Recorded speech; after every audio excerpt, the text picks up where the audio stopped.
So I just want to give you guys the run on this particular boost or gold farm from the priest perspective. This is how I personally boosted my priest from 44 up to 50. It was very easy, very fun. So I'm going to take you guys through my personal perspective and how I like to do it. So this is, of course, season discovery. If you guys haven't noticed already, runes are going to be what you expect them to be with mines here. And this is normally how I would do the rotation even at 44. Now, obviously at 50, I'm going to get hit a lot less and I'm going to attract less attention just due to the level difference. But what I'm going to do is I'm going to run it as if I was a level 44. And this would be exactly how I would do this. Now, a lot of the guides want you to jump up there, but as a priest, you kind of have this shield. So this is where you at 44 will get likely knocked off here. You strafe sideways, you'd have your bubble, and then you'd fear at some point or another. And this is your reset spot. So I'm just doing it as if I was the lower level character because I think there's a range of folks that might tune into this video and of course be interested in seeing one way or the other. So this is really all you have to do. And this is more of the classic method, right? Like back in the day, essentially, for anyone that played, original classic and kind of was familiar with this boost, you would do it from here. You would essentially get behind this box and hit your reset, and you would get up on top of this railing as opposed to the new age way where people want you to kind of do a really hard jump. So this allows you to kind of ignore that. All right, there it is. So after my threat drops, I'm just going to go ahead and rebuff. Again, the same usual stuff. And for the sake of the video, we're going to do it all the way correct. All right, and then from here, I would go this way. Obviously, always want to split the difference, but more often than not, you're going to pull all the damage here. This is what makes or breaks this run right here, is making this little jump. The cleaner you can do that, the better. If you get knocked off here, you can actually reset here as well. This is one spot that I notice most videos do not show you as far as resets are concerned, because you can very likely get knocked off here around that 44 to 45 range. And notice, this is going to give me a lot of room to reshield to make the final stretch up the side of the map a lot easier as well. So just something to consider, right? There's no one way to do this. This is what makes this Zul'Farrak boost in particular one of my favorites, because even right there, you'll notice that's a huge difference in how much more shield I have, how much, less damage I'm going to take, and how much more protected I am. And if you get knocked off here, you have this reset spot right behind that little barrel there. So you guys probably have seen this video 1,000 times from a mage's perspective, but from a priest's perspective, hopefully y'all are finding some value already. So here, you want to make the jump. This jump is very particular as well. You seen I made the clean full one jump there, but essentially you want to do the jump forwards and then let go of your keyboard to land on top of the little ledge that's down there and then jump up. Becomes easier with more practice. I would suggest before you get into actually pulling these mobs, you practice that jump over and over and get really comfortable with it, okay?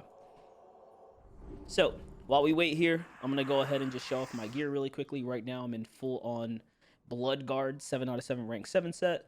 It's just worth it. Yesterday I did the solo priest farm to farm my Blade of Eternal Darkness, and that'll be the next video I drop on this channel. It's how to do the Blade of Eternal Darkness Mara boost on the priest class from the priest perspective. So here we want to pull the boss, and yes, you can pull the boss mounted. I would recommend you actually shield up there prematurely, but here you're probably going to get hit. I like to fear, and then I get behind here.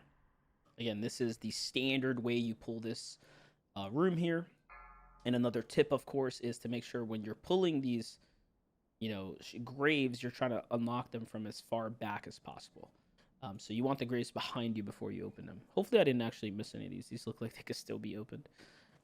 But again, for the sake of the video, we're just going to continue here. So there's that. And then again, I like to put my camera up. I like to pre-shield. I position myself to the back. And then once I'm like past the grave, I open it. So especially these front ones. These front ones are super important. And I'm a little cheeky. I like to kind of greed that last one. Now, you can cut through here or you can go around the other side. I typically go around. However, cutting through here, if your character model allows it, you saw how they froze for a second. That is another reset spot, if you will. So, something to consider because you can get jammed up here. What I love about the priest is if you get stuck, make sure you have a hotkey for dispersion. It is extremely clutch. That's one thing that the priest has that, you know, the mage doesn't is, yeah, the mage can ice block and blink. However, dispersion allows you to take virtually no damage and remain on the move. Then lastly, same situation. Position yourself up perfectly. Get to crack in here. And then we're going to make sure we change all of our runes as well. So, jump, stop moving, jump. Very easy. Practice that jump, you get that jump, and you're in the money. Big time. Doing this pull is pretty easy. I'm going to make sure that we have a couple of important runes on here. Shared Pain is going to be the one that allows you to dot these guys up so you can do the pull nice and perfectly. You can do Plague, but Mind Seer is going to be the one that, of course, allows you to kill all the creatures. If you so happen to pull these undead zombies, these are going to be your biggest problem in the pull because they do not die to shadow damage. So just something to consider. It's not the end of the world. You're just going to have to reset them to get away from you. I like to go about it like this. Unmount. Honestly, I don't really even need a pre-shield, but let's just mana up for the sake of it. And then you dot the furthest back. If there's anyone in the front to dot, you do that. You dot the boss. I like to dot the front. And then while I'm running, just in case, I like dotting everything else. I'm out of range. You dot all that stuff. You get here. Now you'll let them to swing around. Do not stand too close. You will get slapped up. Look at this. Perfect, clean. We pull everyone. Witch Doctor resets, and there is nothing to worry about. You already have them leashed up. Do your jump back and forth. And the more you jump back and forth, the tighter they will start to pack up. Do you see that? Nice, clean, tight pack. And then you get to Mind Seer, man. And that's really it, dude. Once you're here, you're going to melt these zombies away. Obviously, at level 50, I'm going to do a crap ton of damage. Which is really nice as far as the gold farmer is concerned. One thing I like to try to be conscious of is to kill the enemies here so they're easy to loot. If they die up there, yeah, they're basically gone forever.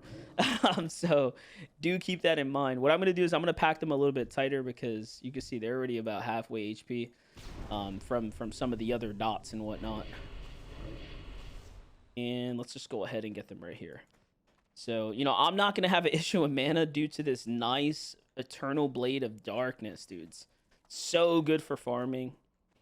And really, dude, all you got to do, guys, keep calm. Just keep calm. Pump away. Do your jumps, right? Like, as long as you're doing your jumps, you're not going to have no problems. And these guys are about to start falling here shortly. So when you're at low level, you are going to start losing mana. But, again, you have Shadow Fiend. You have, you know, the Dispersion. You'll have all that. And then right here, this is where I'll stop killing for a second. And I'll try to, like, get them right around this area. So one thing that's really cool about Mind Seer as well, and excuse me if I'm breaking up my speech pattern here because I'm doing this live, is that Mind Seer does, like, an additional tick. If you just sit it on them, it'll do damage. See that? After you pull. So I like to personally keep them packed right here when they're kind of in this kind of kill phase situation right here, so that we can keep them nice and packed up. And if one of them stuns out like that from a blackout proc, what I do is I'll try to dot that one specifically. And I got to be very careful right here. They're going to start falling here shortly. You can see a bunch are falling up top. So that is really not what we want. You don't want to miss out on loot. So I'm going to wait. And now we're going to start dotting down here. Yeah, it's kind of hard to determine, obviously, where they're going to die. Because the damage carries on. But if the more you can get them really, really low and then do exactly what I'm doing, you see they're going to slow down. Then the more you can kind of manipulate where they're going to fall. So all of these up here is likely going to be lost loot. If you have a way or a method to grab it, I would love to know. But for what it's worth, there you have it. We did the boost. We did it nice and clean. And